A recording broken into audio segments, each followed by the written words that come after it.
Eh ben, bonjour à tous. Du coup, on reprend là avec David notre petit rendez-vous littéraire, on va dire. Donc voilà, là je vais vous présenter 3 coups de cœur de bibliothécaires et puis David nous présentera aussi lui un petit coup de cœur tout à l'heure. Pour commencer, celui-ci. Donc, alors avec l'accent anglais, Earthstopper, qui est une bande dessinée ado. Et en fait, c'est pour l'instant une série en 4 tomes. Et c'est Amélie qui nous le propose et qui nous dit qu'elle a adoré cette bande dessinée. C'est une jolie histoire d'amour entre 2 adolescents.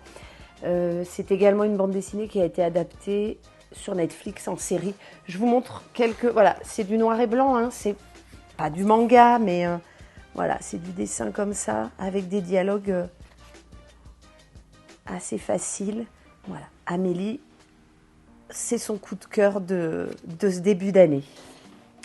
Ensuite, deuxième coup de cœur, donc ça ce sera le mien, un roman de Mathieu Bellesi, Le Petit Roi. Grosse découverte pour moi en tout cas sur cet auteur que je ne connaissais absolument pas. C'est un livre qui est ancien par contre, mais bon, c'est un auteur qui écrit toujours aujourd'hui. C'est l'histoire d'un petit garçon qui arrive chez son grand-père, voilà, pour plusieurs raisons. Ses parents le laissent chez ce grand-père et il se retrouve dans une ferme isolée en Haute-Provence. Et moi j'ai adoré cette écriture extrêmement lente, extrêmement poétique et où la souffrance apparaît entre chaque ligne. Voilà, donc c'est pas drôle du tout, mais ça n'empêche que c'est une écriture extrêmement intéressante et extrêmement fine qui m'a beaucoup plu. Voilà. Le livre n'a pas l'air d'être très, très épais, donc non. on peut le lire, il peut se lire en une seule traite, c'est ça? Tout à fait, ça se lit en quelques heures. Voilà, en plus c'est des chapitres extrêmement bien. Voilà, c'est très, très facile d'accès parce que les chapitres sont pas longs du tout. Il y a beaucoup de silence en fait, voilà, dans ce livre. C'est ça aussi qui m'a plu. Voilà, vraiment gros coup de cœur, Le Petit Roi. Bon, je vous dis, c'est pas très drôle, mais ça vaut le coup. Et puis ensuite un livre, alors là, on va dire qui est vraiment tout public. Hein. C'est plutôt un livre de photos, donc d'un auteur qui s'appelle JR. Vous en avez peut-être entendu parler de JR. C'est quelqu'un qui fait aussi beaucoup de graphes. Voilà, c'est un jeune artiste assez réputé. Et là, c'est un livre sur les rides.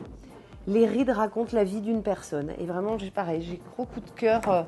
C'est un bouquin qui est qui est très accessible au niveau de la lecture, avec des textes d'un côté, la photo de l'autre, très expressif. Et voilà, et je pense que c'est un livre avec lequel on peut aborder plein de thèmes. Hein, la vie, la vieillesse, la jeunesse, etc. Le respect de l'ancien. Voilà. Donc gros coup de cœur aussi. Voilà. Rebonjour Marion. Rebonjour David. Alors, le coup de cœur qu'on va trouver à la médiathèque, aussi en vente, je le dis parce que c'est un livre aussi qu'on peut acheter du côté Café Grenouille. Mais pour ceux qui n'ont pas envie de l'acheter, on le trouve ici. C'est une artiste locale qui est bien connue, puisqu'elle est venue faire des dédicaces ici. C'est Véronique Bénet. Et c'est son 3e tome, si je ne me trompe pas. Je ne sais pas. Mais... Ouais, voilà. On n'a qu'à dire ça. On lui redemandera. On lui redemandera. Elle va. Donc c'est Secrets ferroviaires d'Auvergne. Voilà. C'est des dessins. On va retrouver des très très beaux dessins sur le voyage, qui est un thème du voyage, finalement, qui est le chemin de fer. Et on va retrouver plein de dessins de plein de gares. Elle a eu le prix Michelin, si je ne me trompe pas. Voilà. Donc c'est un livre tout public aussi, et qu'on pourra retrouver à la médiathèque. Merci Marion d'avoir participé à ce nouveau numéro 2023. Et puis on se retrouve le mois prochain. Ouais, on fait comme ça. À bientôt. À bientôt. Merci à tous. Au revoir.